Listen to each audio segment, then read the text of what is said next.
Hi there. Welcome to your first video lecture. This is a little bit later than I had hoped it would be initially, but this is on later speech development.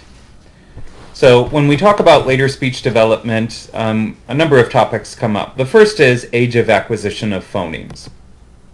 So when we ask the question, at what age are different phonemes acquired, we're really asking two different questions. The first is, at what age are different phonemes acquired? And second, what is the relative order of acquisition of consonant phonemes? So studies of the age of acquisition of phonemes have been concerned with both of these questions.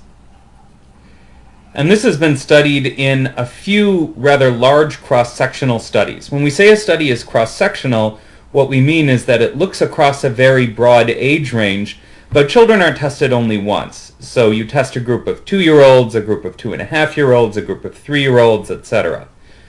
Cross-sectional studies can be contrasted with longitudinal studies. In a longitudinal study, you take a group of kids, sometimes called a cohort of kids, and you follow them from early in life to later in life. And longitudinal studies are hard to do. Let me tell you, having participated in longitudinal studies, they're really hard to do. Primarily because of attrition. It's really hard to get people to stay in a study over the entire course of the study. And so we have to resort, unfortunately, to cross-sectional studies. And when I say unfortunately, I mean you have to work very hard in a cross-sectional study to make sure that the kids in the different age bands of the cross-sectional study are similar to each other in ways that you think are going to affect your dependent measure. So factors to consider in a cross-sectional study are things like subject selection and diversity. And I mean that in at least two different ways. First of all, are the subjects in the study like the ones that you're comparing your kid in front of you to? So if we're talking about the age of acquisition of phonemes and we're trying to see whether a kid in front of us has acquired phonemes in an age-appropriate manner, we have to ask ourselves whether the subjects in the cross-sectional study that the kids being compared to are similar to that kid in things like socioeconomic status, parental education, home environment, any of the things that might have subtle but important effects on language development. You also want to consider the method of obtaining the sample. Have these sounds been elicited in relatively controlled conditions like picture naming, or are we talking about kids who have been sampled using a relatively unstructured task like playing with a toy and then the person just transcribes what the kids say? Another big important factor is one that you would think is going to be intuitive, but it really isn't, and that is, what do we mean when we say a sound is acquired? Nobody produces sounds perfectly. All of us make on-the-fly speech errors sometimes, and kids are no less subject to this. And so if we enforced 100% accuracy as our criterion for acquisition, then we would probably not have correctly acquired sounds by adulthood, because I certainly am not 100% accurate myself. And so what people have come up with is a number of different arbitrary criteria. One of the big early cross-sectional studies on the development of sounds in English by Mildred Templin in 1957, done here in Minnesota, defined age of acquisition as the age by which children produced a sound in all three word positions, so word initially, word finally, and word medially, by 75% of the children. Another big longitudinal study that was done about 30 years ago was by Ann Smith and colleagues in the Midwest in Iowa and Nebraska, and it had a very different set of criteria. So these differences in methodology, as I alluded to on the last slide, can affect results. So if you have children's spontaneous productions, you might get a different picture than elicited responses. So if you have an elicited response, like you show the child a picture and name the picture for the child, then the child has been highly prompted, highly primed to produce the sound correctly, more so than in a spontaneous task where the child is just playing with a toy. Conversely, though, you could say that in a spontaneous task, the child is sort of controlling the interaction. The child is only going to pick the words that they are comfortable saying and know how to say, and so for some kids, perhaps their accuracy could be higher in a spontaneous sample than an elicited one. And it's hard to find studies that have looked systematically at performance differences between the two conditions to nail down how often kids are more accurate in elicited responses and how often they're more accurate in spontaneous ones. Moreover, you have to consider what happens if you test a bunch of kids and then decide to not use the data from the kids who didn't complete the task.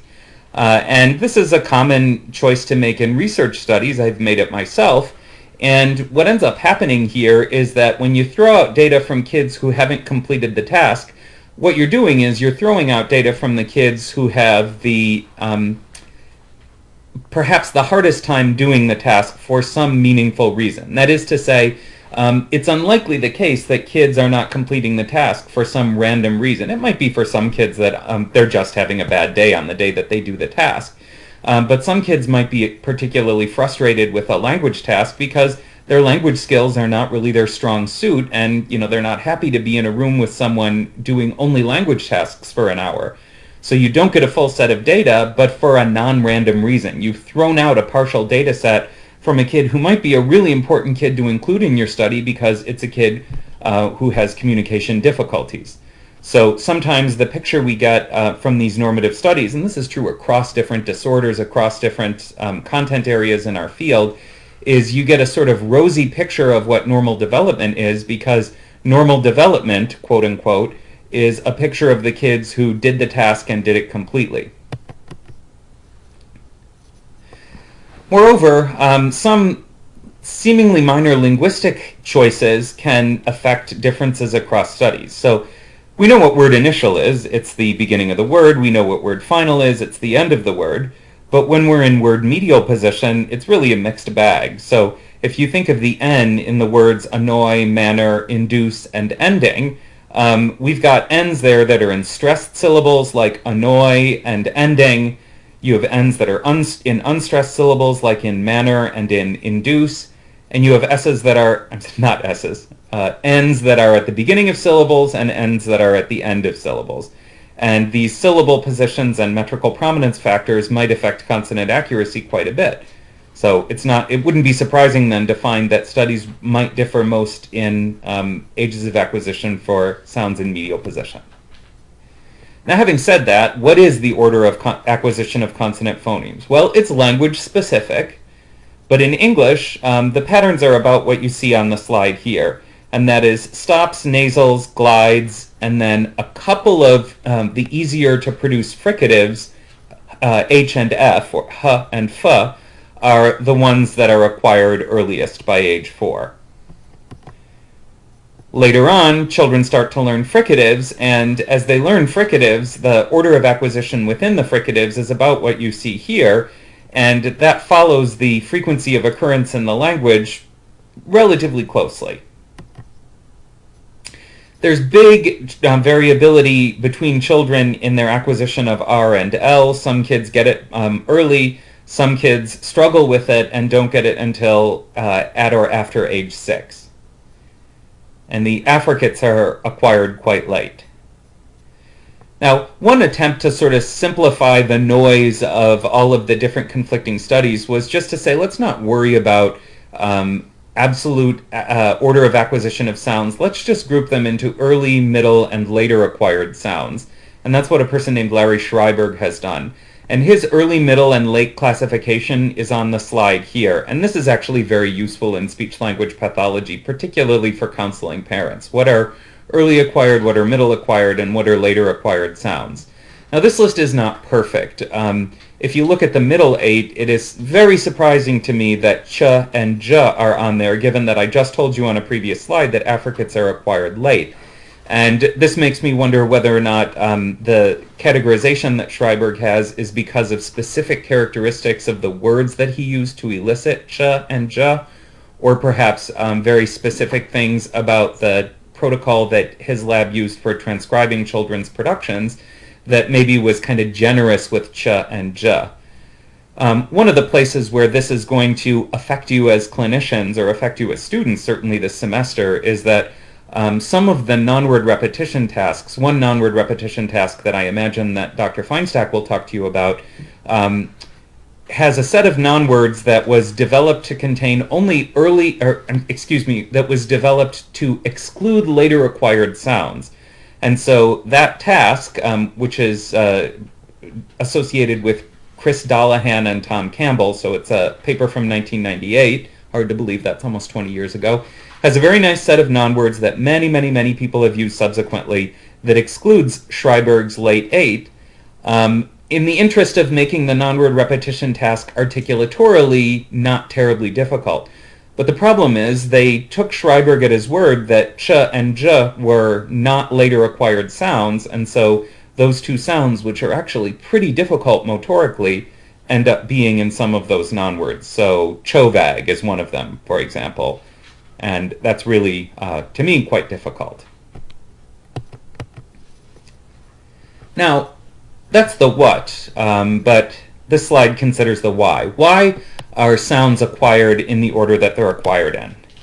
And the answer is nobody really knows for sure. But we have a couple of pieces of evidence here, and one of them is simply frequency in the language. So if you just look at English, you find that the age of acquisition of sounds, as reported in the Templin study, correlates with how frequently sounds occur in words. So if a sound occurs in lots and lots of words, then we say it's a highly frequent sound. When a sound occurs in relatively few words, we say it's an infrequent sound. And there is a correlation between the frequency of occurrence of sounds and the order of acquisition in English. This actually helps us understand some cross-linguistic differences too. Not all cross-linguistic differences, but some of them. So we'll talk about English versus Japanese and English versus Mandarin a lot this semester, simply because I collaborate a lot with people who speak and study these languages. And so my colleagues Kyoko Yoneyama, Jan Edwards, and Mary Beckman, when Kyoko and I were in graduate school together, she worked on a study where she elicited T and K productions from Japanese acquiring kids and compared them to some T and K productions that Jan and Mary had elicited from English acquiring kids, and found that K is actually acquired earlier than T in Japanese, and in fact, K for T substitutions are relatively common in Japanese. So the Japanese word for octopus is tako. That's not a very good Japanese pronunciation, tako. And children will often say kako. In English, T is more frequent than K. T is acquired before K, and T for K substitutions are pretty common in acquisition, so much so that you'll learn a name for that error pattern. Now, not every difference across languages is due to phoneme frequency, so the English and Japanese have a similar asymmetry in the acquisition of S and esh, which we talked about in the first class on 9/11, and that one seems to be due not to frequency in the language, but due to something else altogether. It seems to be due to the fact that adults who speak English are more likely to call children's ambiguous productions S, and adults who speak Japanese are more likely to call the very same productions sh, and so those labeling biases by adults influence children's acquisition. Now, speech is a perceptual act and it is a motoric act, and not all motoric acts are equally easy. So dancing is not as easy as walking, and it stands to reason that some things we do in speech are harder than others, and that constraints on ease and difficulty of movement should also affect acquisition of sounds. So Ray Kent, a famous and I think now retired speech scientist from UW, has a very nice chapter in 1992, which I ought to put on the Moodle site if I have a PDF of it. Really nice summary of some general sensible arguments about motoric difficulty and how they could affect order of acquisition. And Kent's argument is essentially that the easiest sounds are the ones that you can say with a lot of imprecision and still say them correctly. So if you think about the sounds that are listed on the slide here, and you imagine them in between two ah vowels, so I'm talking about apa, ama, ana, awa, aha. For the P and the M and the N, the very earliest acquired sounds, you can produce those by really just sort of slamming your lips together or slamming your tongue against your alveolar ridge. You don't need a whole lot of precision in where your tongue goes to get something that adults are willing to call correct. And so what Dr. Kent says is that these rapid ballistic articulatory movements are the earliest acquired because they don't have a lot of precision needed. The other one are sort of slow oscillatory movements. So sort of, if you think about wah in a sequence like wah, wah, wah, wah, wah, wah, wah, essentially what you're doing is taking your jaw and your lower lip and sort of wagging it back and forth. You have a sort of slow oscillatory movement with a constant velocity over a relatively long duration. So they're slow, you don't have to sort of speed up and slow down, and that's easy too. As we go along in articulatory development, what kids initially add are more of these ballistic sounds, and what they take a very long time to add are sounds that require either tongue bending, what's listed on this slide as R and L. So R requires a sort of unusual contortion of either the tongue tip, curling it backward if you have the retroflex R, or the tongue root, pulling it toward the pharyngeal wall if you have a bunched R, or L, which has that weird flopping of the sides of the tongue down. And then the last set of sounds are all the fricatives and then the affricates, which have a little fricative component. And those are really hard because they require you to get just enough of a constriction that the air going through the constriction becomes turbulent and, makes the hissy quality that characterizes fricatives, but not so tight a constriction that the air stops altogether. So Dr. Kent calls that fine force regulation for frication, and also points out that among the fricatives, there are some that require very fine distinctions in articulatory placement too.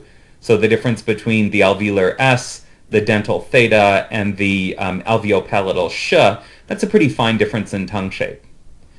So the moral here is that if we think of this from a purely motoric standpoint, the hardest thing to learn is that fine force regulation for frication and subtle differences in tongue shape. But remember, there's a lot of variability across children, and we never want to use age of acquisition norms to identify children clinically. Age of acquisition is so variable that it doesn't have the sensitivity or the specificity to be useful in diagnosing kids with a disorder. And Mildred Templin, who I got a chance to get to know before she passed away when I was a professor here in my early years, she lived in the Augustana Homes, which is a retirement community just on the other side of 35W. And Peggy Nelson and I, Dr. Nelson and I, would go and visit her periodically, and she was quite a character and loved to talk about her life as a single woman who got a PhD, way back in a time when such things were not terribly common. And she just had a lot of really great oral history that she shared with us. But another thing she shared with us as part of that oral history was sort of a bewilderment that people took her norms, which were on a not very diverse group of children. I mean, she never intended these to be norms for clinic, and used them as clinical norms, and used dependent measures like age of acquisition, which she never intended to be diagnostically useful measures. So even the late, great Mildred Templin agrees on this matter. Okay, and that's where we're going to stop this particular lecture. That was about 20 minutes, and just think that freed up 20 minutes in class for us to do something else more interactive.